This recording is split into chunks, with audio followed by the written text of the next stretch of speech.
One of the most important things that I like to do when traveling is try and learn a little bit of language, even if it's, a few words here and there, to make sure that I can really interact with people and not just sort of stick to sort of tourist areas. For me, that's really helped get outside of partially comfortable boundaries, but also really get into the lives of how people live in different parts of the world. My name is Ben Powless. I'm from here in Ottawa, and I'm from Mohawk and Ojibwe Nation.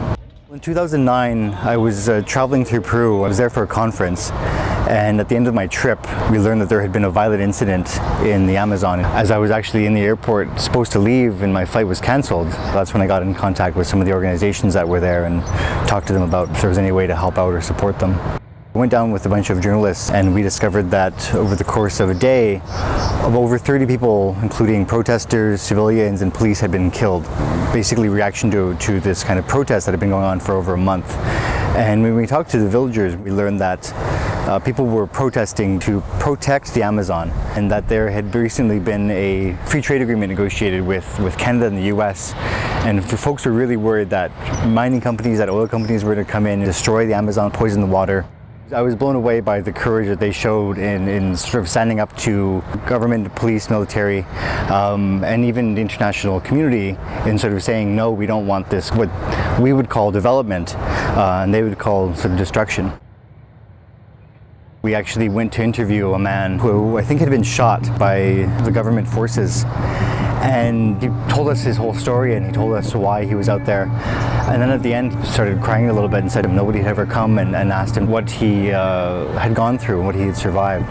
And he was just so incredibly grateful. For me, traveling and visiting Indigenous brothers and sisters in Latin America, but in other parts of the world as well, has really helped open my eyes to understand how similar our situations are all across the world. After the experience in Peru, I became, I think, much closer and drawn to Indigenous struggles all throughout the Americas.